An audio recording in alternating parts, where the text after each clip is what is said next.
Oi, gente, tudo bem? Mais uma vez aqui, eu e a Alê, a gente está juntas para fazer uma discussão de um tema em que está ampliando, trazendo belezas e desbelezas, com muita licença poética aqui nessa palavra, para a gente fazer uma reflexão profunda sobre algo em que está chamando a nossa atenção nos espíritos, no plural aqui, da nossa época, né? A Alê, ela está na formação de analista, já fez toda a psicologia junguiana, está na arte terapia.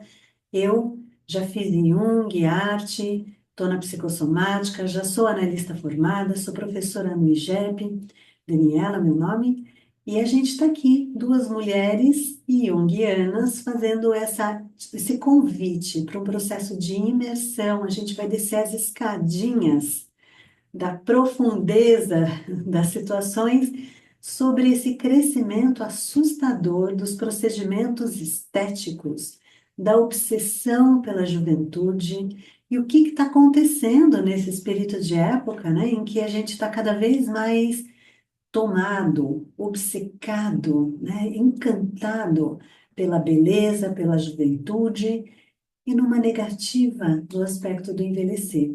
Então, se a gente for pensar, Ale, a atualização do tabu social hoje é envelhecer. A gente não está se permitindo envelhecer, né? Então, para a gente começar essa conversa, eu levantei alguns números que eu fiquei um pouco assustada e eu queria pensar com vocês, né? Porque se a gente está contextualizando espírito de época, a gente precisa trazer uma dimensão do negócio. Conforme a International Society of Aesthetic Plastic Surgery, é um site importante internacional que só faz levantamentos de quantidades de cirurgias plásticas e estéticas em que acontecem no mundo. Nesse site, ele aponta que o Brasil, em 2024, realizou 3.123.758 procedimentos estéticos totais.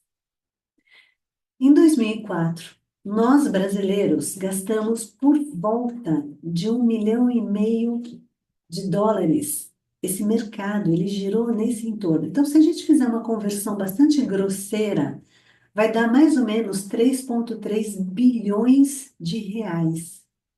A gente está falando de um mercado brasileiro de mais ou menos 2,7 do tamanho do mercado global, mundial, em termos de cirurgias plásticas e estéticas. E o pior, ou não, né? Sei lá, vamos deixar aqui em aberto. Até 2033, eles estão prevendo um aumento de 145% nesse mercado. Então, o mercado ele vai bater mais ou menos em 3,6, 3,7 milhões de dólares. Então, a gente está falando de um mercado em que gira muito, mas muito dinheiro. A gente está falando de nosso país, né, que a gente conhece as limitações econômicas, a concentração de renda. Então, a gente está falando de um volume financeiro de 7,3 bilhões de reais em que a gente está usando, né, gastando só em 2024 em procedimento estético. Isso está revelando acerca do nosso espírito de época. Os números apontam também, por exemplo, né, no site da CNN traz que o Botox, que é a toxina botulínica, ela representa 45,7, 46% dos procedimentos não cirúrgicos no Brasil. A gente está falando de mais ou menos 351 mil procedimentos. O ácido hialurônico representa 23% mais ou menos dos procedimentos, 176 mil é, é, quantidades que já foram feitas em 2024. E a harmonização facial, é aqui que eu quero depois convidar a ler para a gente pensar juntos e trazer você também para essa reflexão. A harmonização facial, ela teve um crescimento de 390% com relação a 2023. Então, a gente está falando de uma quase uma obsessão que está acontecendo nesse espírito de época, aonde envelhecer hoje é um novo tabu, é quase um pecado, né?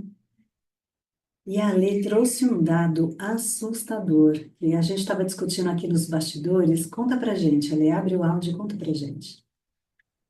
Em linha com todo esse é, absurdo, né? Esse montante de informação que você trouxe, Dani. Eu também estava estudando aqui, né? A gente tem um dado da Sociedade Brasileira de Cirurgia Plástica que nos últimos 10 anos houve um aumento de 141% no número de procedimentos cirúrgicos feitos por adolescentes entre 13 e 18 anos. Então, quando a gente traz esse dado, né, aliado aos dados que você já trouxe, para a gente contextualizar no nosso espírito da época, é uma coisa muito assustadora, porque assim, não é só um desejo de melhora, né, da gente se sentir melhor como mulher e como indivíduo, é uma distorção mesmo da forma de se enxergar. E isso começando muito cedo, né? E o que que isso representa, né, Exatamente. dentro desse nosso contexto cultural e psíquico, né, que a gente vai falar bastante sobre isso Exato, também. exato. Então, aqui, gente, uma coisa bem importante que eu e a Lê, a gente tem a preocupação de trazer para pensar juntos. De verdade, não tem nenhum problema de você fazer um botox aqui para você se sentir melhor, né? Cuidar de uma estética, né? Fazer uma rinoplastia, caso você não goste do seu rosto, né? Eu acho que está todo mundo aqui muito confortável nesse aspecto do autocuidado. Autocuidar-se não é um problema. O que a gente anda percebendo é uma obsessão, é quase assim uma coisa de uma negação sombria do aspecto do envelhecer.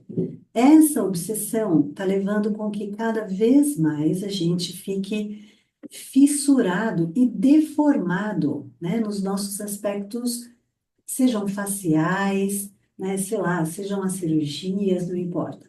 Então, quando a gente vê, por exemplo, uma celebridade em que você mal reconhece o rosto dela, ela está sendo uma espécie de um receptáculo da sombra coletiva sobre o pavor do envelhecimento. Envelhecer, todo mundo vai, é inevitável, é um fato inexorável, né? A gente não tem como fugir disso. Por que que envelhecer virou um tabu? Por que que hoje dá medo ao ponto da gente, aos 13 anos de idade, fazer um procedimento estético? Né? O que está por trás disso? Então, o nosso olhar vai ser muito de uma forma reflexiva, dentro do pensamento junguiano, exclusivamente do pensamento junguiano, para a gente entender esse fenômeno, né, Ale? Sem dúvida.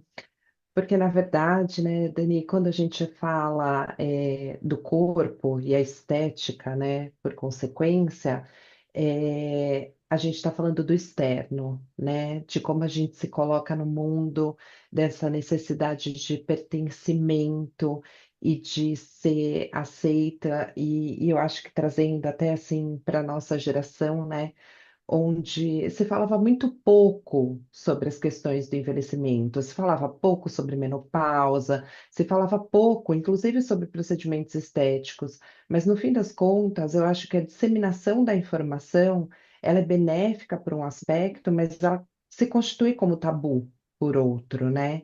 Então, Enfim, assim, fica um olhar para o externo, quando, na verdade, psiquicamente, o que a gente tem é uma fome interna, né? É enfim. um desejo interno de pertencimento, de acolhimento e de aceitação que acaba se projetando no externo e nessa necessidade de você estar ali dentro de uma característica quase que padronizada e estabelecida, né?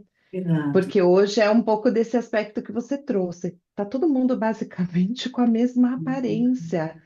Não exato. tem mais uma naturalidade, né, na forma de se expressar e se colocar esteticamente no mundo. E Ale, eu fiquei muito refletindo também acerca, né, desse, quando a gente está falando de espírito de época, O que eu percebo, e aqui que eu queria pensar com você, a gente hoje está atravessado demais pelo espírito do puer aeternus. Para quem não é Uhum, do ramo da psicologia analítica, o puer uhum, aeternus, ele é um arquétipo da criança divina, da criança eterna, né? Como todo arquétipo tem luz e tem sombra, né? No uhum, aspecto da luz do puer, ele vai falar, né, essa criança. Imagina então essa criança como sendo uma espécie de projeção, né, de ideal, de futuro, da criatividade, a liberdade, é, um desejo de possibilidades múltiplas, de aventura e tudo mais, né, o aspecto da luz. Porém, quando ele está num aspecto negativo, né, em que o puer ele está regredido, né, ele tem uma obsessão com o aspecto da juventude eterna. É a criança brincante, né? O puer na sombra, ele não gosta de se fixar, de assumir responsabilidade, de confrontar as realidades da forma em que elas são. Ele não suporta temporalidade, né? Ele não consegue lidar com compromissos. Ele está sempre, ele não gosta de repetição, de rotina, ele não amadurece. Então, para a gente trazer um pouco do exemplo, que eu acho que é muito fácil, né, da gente assentar quando a gente traz exemplo, é a imagem do Peter Pan. Na língua analítica, na psicologia na língua, analítica, na nossa linguagem, a gente não usa complexo de Peter Pan, porque Peter Pan ele é uma imagem arquetípica criada pela uhum, Disney do menino que se recusa a envelhecer. Para a gente, arquétipo é a estrutura, que dá toda a estruturação, né? Então, o Peter Pan. Ele está lá na Terra do Nunca. Ele vem, ele leva o Andy, ele flerta com as sereias, ele flerta com a indiazinha em que mora lá na ilha. Ele está sempre brigando com o Capitão Gancho. Ele é o chefinho ali da Terra das crianças e tal. A Wendy, ela faz o movimento de entrar na Terra do Nunca, conhece tudo, se encanta, sai. Quando ela sai da Terra do Nunca, ela cresce, ela casa, ela amadurece, ela tem filhos. E o Peter Pan fica sempre na janela ali, olhando a situação. Ele se recusa ao envelhecimento. Então, por que que eu estou trazendo um pouco da reflexão do Puer na contemporaneidade? Porque a gente está também percebendo que na nossa contemporaneidade, como traz o Bauman, né, tem uma liquidez das relações. O que isso quer dizer? Eu não quero me fixar a nada. Eu não quero ter compromisso com nada. Eu preciso sempre mostrar lá no meu Instagram que eu sou divertida, que eu sou viajada, que eu sou transante, que eu tô magra, que eu tô, sabe? Que eu tô linda, né, a todo momento, numa tentativa insuportável de convencer a mim e ao outro esse aspecto pueril, né? Esse aspecto dessa jovialidade quase infantil que a gente atravessa, né? E aí a Lê trouxe uma reflexão nos bastidores também, quando a gente estava falando, de essa necessidade da gente estar sempre se comparando ao outro, né, Lê? Seja nas meninas de é, 13 ou nas mulheres mais velhas, a gente está ali comparando, né? exatamente. E eu acho que muito assertiva essa sua colocação do arquétipo do puer, né, e no feminino da poela, porque é justamente essa questão de estar muito dependente do olhar do outro, né? E, e de fato, de novo, trazendo esse aspecto, né, das mulheres que têm falado hoje sobre a maturidade, quando a gente olha para elas nas redes, a gente está falando de Fernanda Lima, a gente está falando de mulheres maduras, né, da nossa idade, mas que de fato também retratam ali uma característica estética que não é acessível para todo mundo, né? E ficar todo mundo se espelhando nesse lugar e querendo chegar nesse espaço, né? E, e essa característica. da Puella, né, que tá sempre nesse estado de espera, de não assumir a responsabilidade, de não ir para essa vida madura, acaba fazendo que nessa pressão estética das redes fique amarrada a essa percepção estética muito pueril e muito jovem, né? E vai buscando de tudo que é forma se adequar aos procedimentos que estão estabelecidos nesse cenário, negando essa naturalidade do envelhecimento e do amadurecimento, né? E se lançando em procedimentos. E assim, Dani, tem um aspecto que eu acho que é muito chamativo, que é assim, começa a crescer uma distorção da imagem, né? As pessoas acabam ficando com uma imagem distorcida. Então, não é incomum a gente ver hoje as pessoas com preenchimento labial que você vai olhar, você não consegue olhar para outro lugar no rosto da pessoa senão a boca. E aquela boca vai crescendo de um modo que a pessoa não consegue perceber que aquilo está excessivo, né? Então, Exato. fica uma tentativa de preenchimento literal. Quando a gente fala dos termos estéticos, né? Ah, preenchimento, preenchimento com botox, preenchimento labial. Na verdade, a pergunta que fica é: o que as pessoas estão de fato querendo preencher? Perfeito, Precisando preencher, né? perfeito, perfeito. E a gente também não pode esquecer, né, Ale? Porque assim, a pele da gente, ela vai, ao longo da vida, a gente fica feliz, a gente fica triste, a gente chora, a gente se expressa através do rosto, né? O rosto, ele tem muito esse aspecto da nossa personalidade, da nossa apresentação na sociedade, das personas em que a gente assume, né? E no fundo, é essa porta de entrada. A psique Uhum. humana, ela não é lisinha, como a gente gostaria, né? Então, a alma possui as suas rugosidades, se a gente for pensar e brincar aqui com a poética, né? Uhum. Segundo, a tua pergunta eu falo, nossa, o que será que eu estou tentando preencher?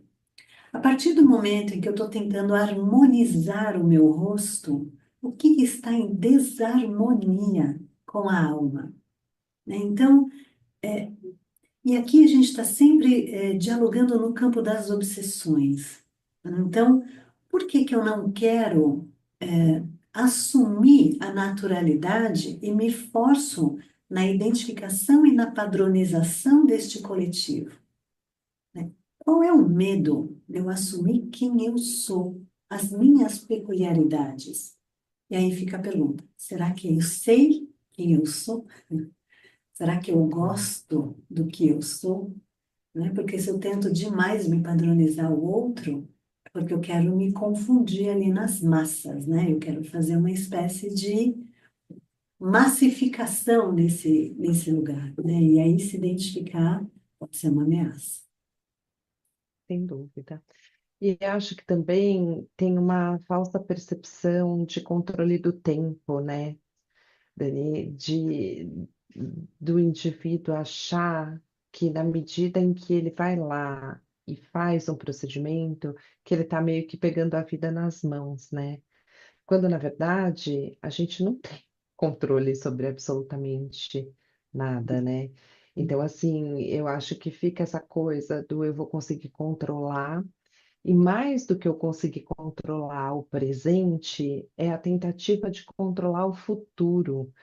Então, o quanto estamos dentro desse espírito da época, inseguros também com o que vai acontecer, e como que a gente se coloca olhando para si no autodesenvolvimento, de uma maneira mais tranquila e confortável, porque não adianta eu buscar o externo e o controle. Por que que eu trago isso, né? Dentro do universo de pessoas com as quais eu convivo, eu tenho percebido as minhas amigas cada vez mais novas também, se submetendo a procedimentos, e eu acho curioso, porque elas falam assim, ah, precisa fazer um banco de colágeno, como se a gente tivesse que fazer uma poupança. E o quanto mais cedo a gente começar, mais na frente nós estaremos, né?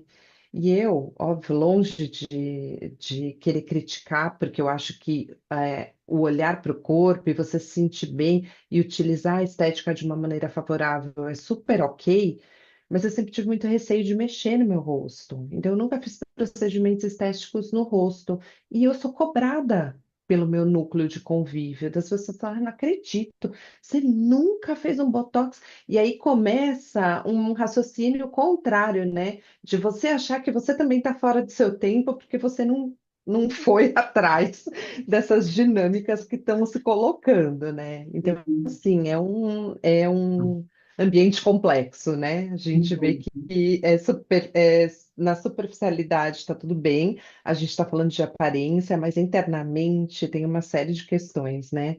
Que Ellen, aparecem quando a gente trata pegando o disso. gancho do interno, né, é inevitável da gente falar de envelhecimento e de morte, porque é o Uhum, natural da vida, né? E aí a gente está hoje com o avanço da ciência cada vez mais galopante. A gente consegue estender cada vez mais também, né, os anos da nossa uhum, vida, né? Antigamente, uhum, no período de Idade Média, as pessoas viviam em média 35, 40 anos, né? Hoje está entre 75, 70 anos, dependendo do último censo do IBGE. Mas uhum, a gente está falando de uma postergação da vida. A gente quer viver mais, mas a gente quer viver jovem, né? A gente quer viver mais, negando o envelhecimento.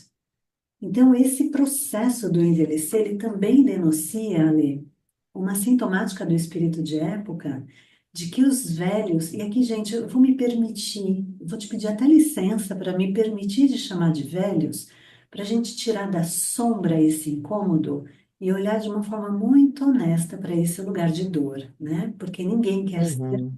velho.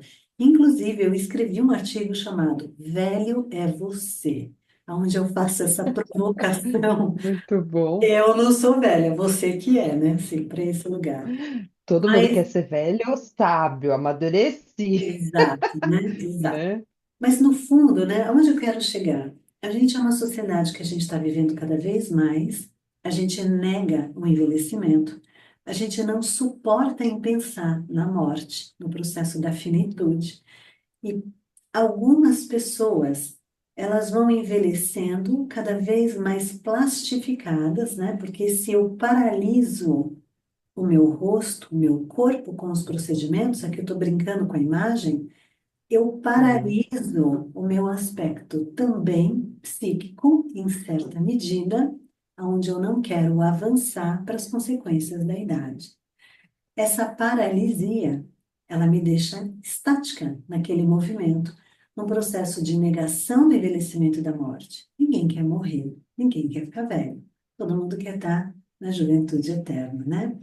Então a gente olha, eu quero até pedir licença também para pegar um exemplo como a Madonna.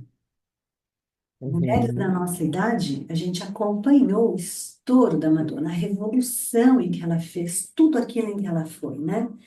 E aí ela uhum, chegou num período da vida dela em que agora, na idade atual em que ela tem, né, já nessa ela já virou uma sênior, né? Ela está numa senioridade, onde uhum, ela está deformando o rosto dela, numa negação profundíssima do processo de envelhecer.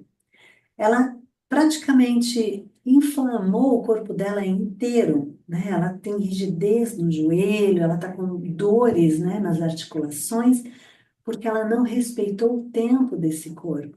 Está forçando esse corpo nesse lugar. Então, uhum. isso me faz um pouco, também trazer um pouco de licença poética aqui, né? Que não é à toa em que a gente gosta tanto de filmes de vampiros, né? Que os vampiros são os mortos-vivos, mas eles vão ter a vida eterna na juventude. Então, Maravilhoso. tudo isso está falando sobre um aspecto sombrio, tanto da nossa sociedade, quanto da gente, porque está na vida, como você mesmo falou. Imagina, gente, vai lá no YouTube, olha a Lei para ver como ela é linda. Ela não precisa de procedimento estético. A gente faz umas makes, eu quero fazer, eu vou fazer uns procedimentos ainda. Mas assim, eu tenho muito receio. Hoje você olha os narizes, Dani, das pessoas na internet, tem todo mundo basicamente o mesmo nariz.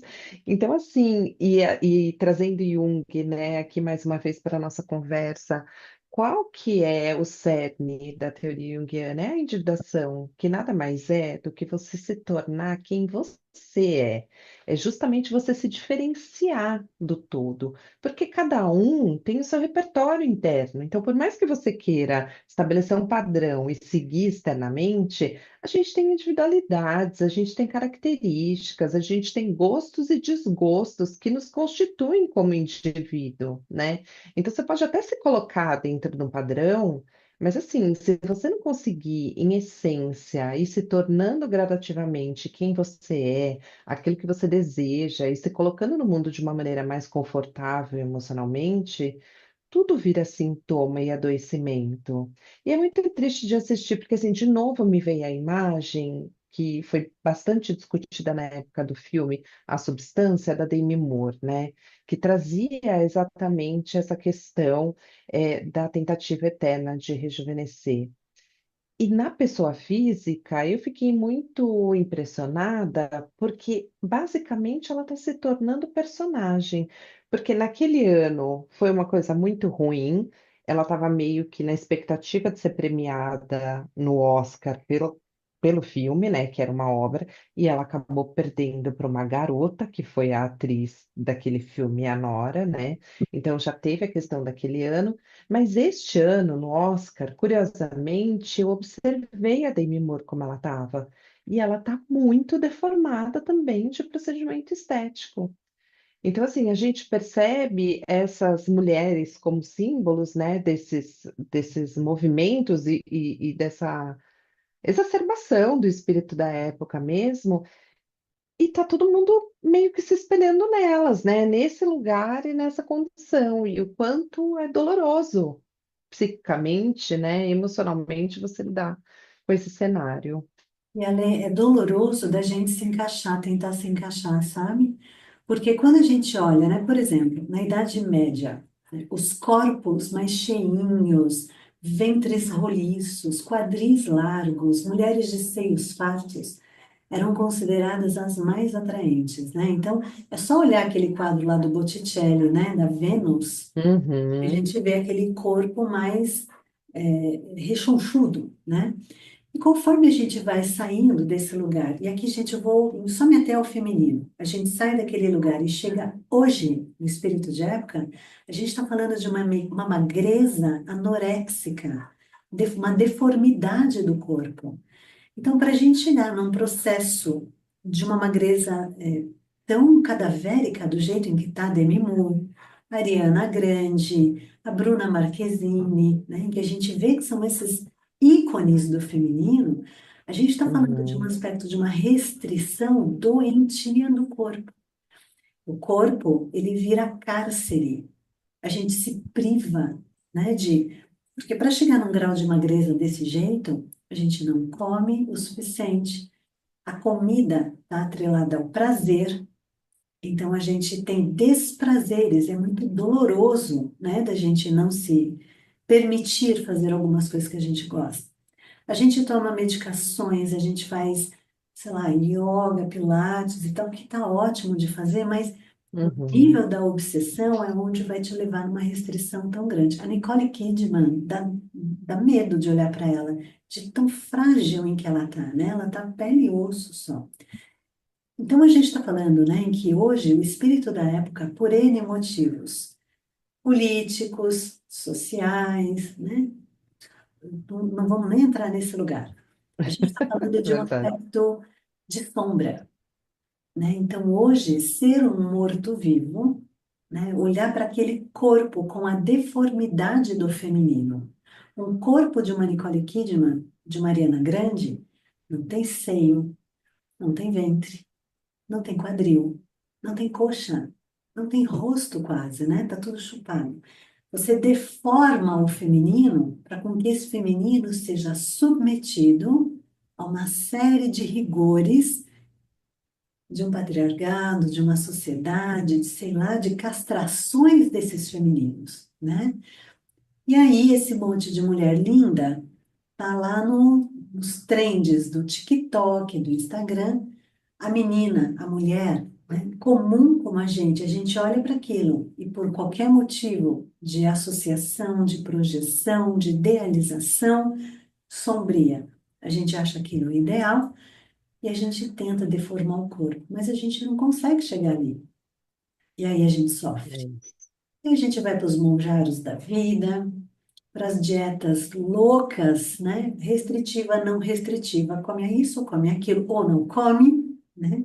Para tentar Uhum. chegar de uma forma super sofrida naquele ideal, e a gente pune o corpo, pune o feminino que nos habita. Então, e isso também os homens não escapam, né, Lê? Os homens também hoje Não, estão obcecados por procedimentos estéticos, não? obcecados. É, também muito preocupados, inclusive, com o rosto, né? Que é um cenário que muda um pouco, né? Porque antigamente eles ficavam muito focados na academia, em se tornarem musculosos, né? Aquela demonstração de força. E hoje eles também estão muito preocupados com o rosto, né? E, e eu também acho que a questão de uma maior autonomia e independência financeira, de um modo geral, também fez com que as pessoas tenham mais acesso a esse tipo de procedimento, né, Dani?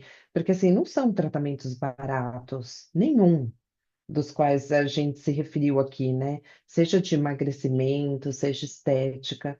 Então, eu acho que por trás também tem essa questão do poder, né? Do eu me diferenciar ali através daquilo que eu posso conquistar, né?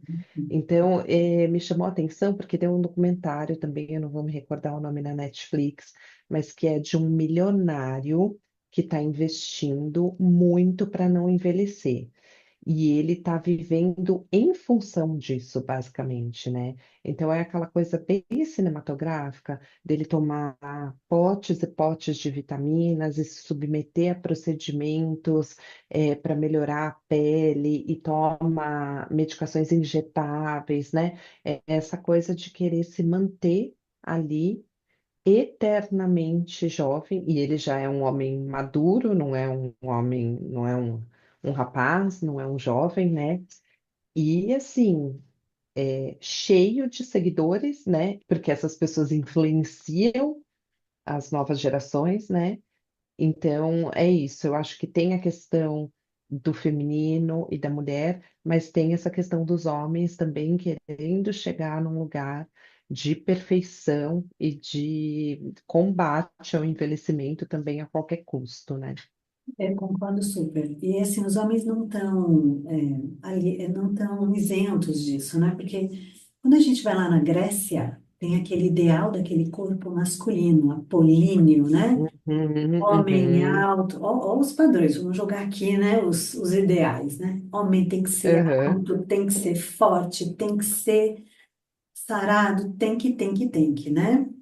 Conforme a uhum, gente vai atravessando, né, os espíritos de tantas épocas, a gente chega hoje num processo de uma reprodução do corpo masculino conforme o ideal grego. A gente ainda valoriza, né, aquele corpo do homem alto, forte, né? Então, de todo esse processo estético. E aí, conforme você está falando dos homens, eu lembrei de duas figuras muito proeminentes, assim, que eu fiquei assustada de ver os procedimentos estéticos feitos neles. Um já é um senhor, que é o Estênio Garcia, que ele ficou completamente deformado com os procedimentos. Ele perdeu uhum, completamente a expressão facial. E aí, quando a gente pensa uhum, num ator, o ator ele vive da expressão facial dele. Ele tem que demonstrar alegria, tristeza, raiva, tesão, e ele não consegue mais, ele está congelado, né? E deformou mesmo, ele está no processo de uma deformidade até um pouco assustadora. E para mim, uhum, pessoalmente, uma pessoa em que me choca toda vez em que eu vejo é o Gustavo Lima. E também, quando a gente pega as fotos dele do começo da carreira e a gente olha hoje, Fala, não é a mesma pessoa. Não é, assim, sabe? Então, assim, ele é um cara bonito, e tananã, ok. Uhum, Todo esse uhum, lugar, a uhum. gente está pensando, né, no esforço, na quantidade de recurso, de dinheiro, de tempo, de dor em que ele gastou para ele se transformar num avatar. Porque quem ele era antes não é hoje, ele é um avatar. É muito assustador, né? Muito. E a gente não sabe qual que vai ser a consequência maior disso, né? O que a gente vê, né? Inclusive eu que tenho filhas adolescentes, é, começa um adoecimento muito precoce. Você tem que começar a trabalhar um cuidado psíquico desde muito cedo, para ir educando esse olhar para um olhar muito mais realista e de trazer essa questão das características e da individualidade e dos valores em outros espaços, né, Dani? No espaço muito mais da alma e das questões interiores do que necessariamente estético. Porque, assim, quando isso começa na adolescência, né, e você vê que os meninos também, né, quando você começa a ver esse movimento dos adolescentes e começa a ir para academia e tudo mais, isso começar de maneira muito precoce, se você não começa a apoiar numa intervenção, a gente vai viver uma sociedade doente. Daqui para frente, cada vez mais doente, né? E Ale, falando em adolescente,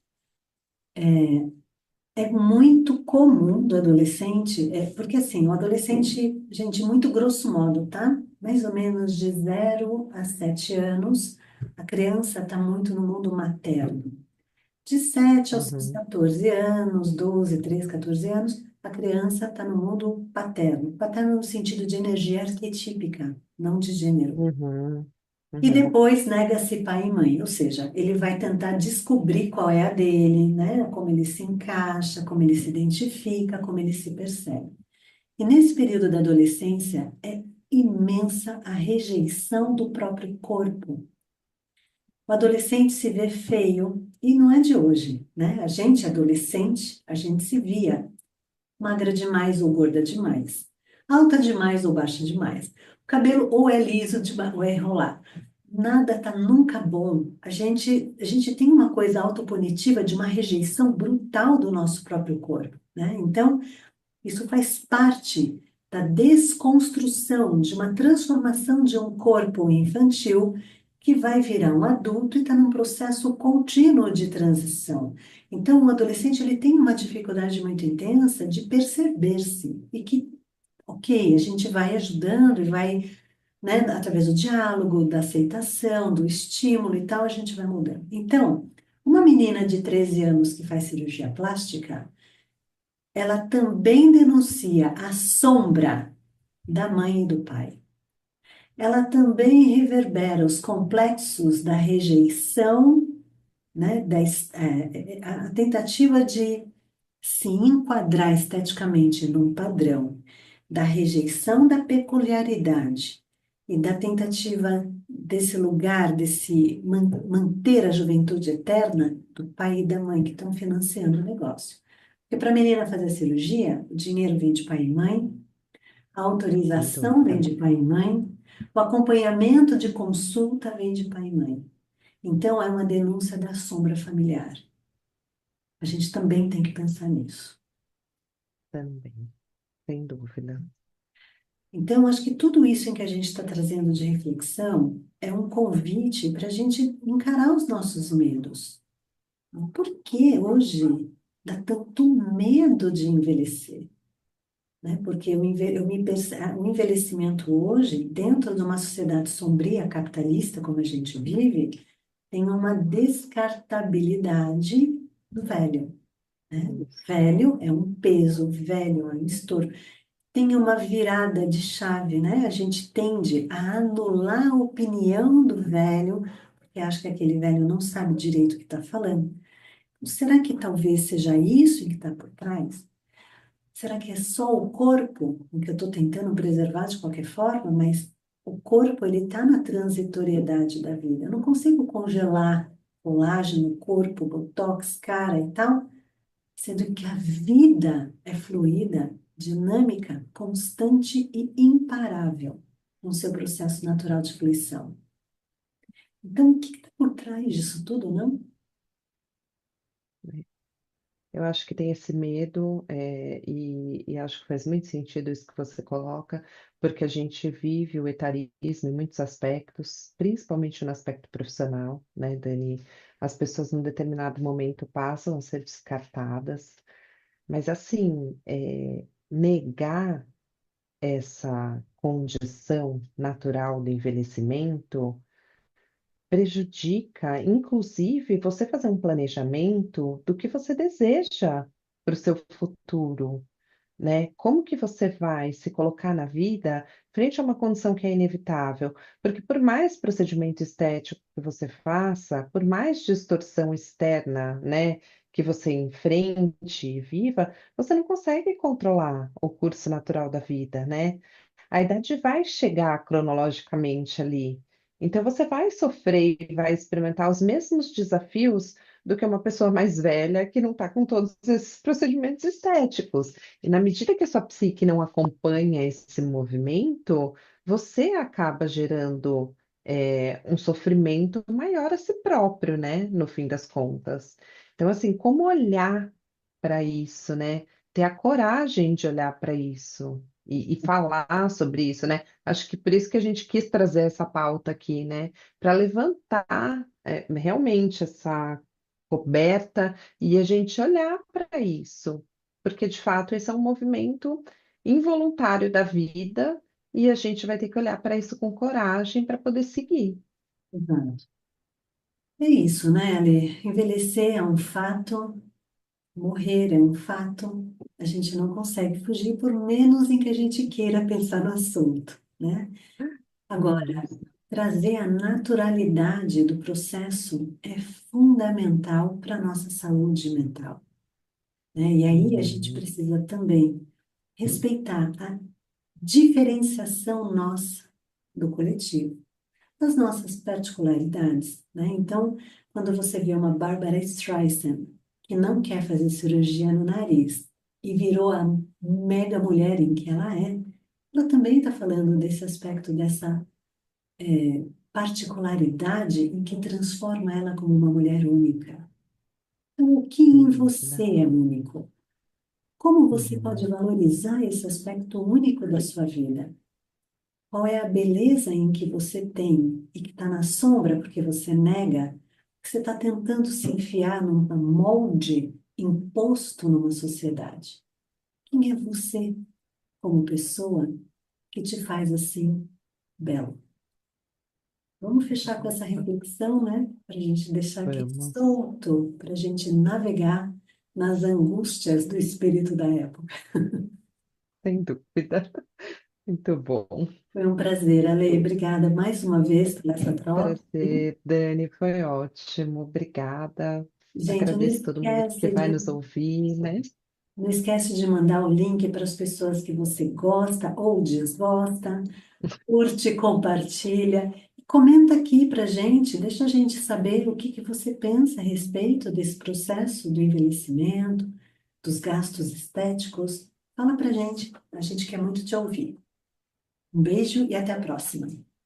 Até a próxima. Obrigada.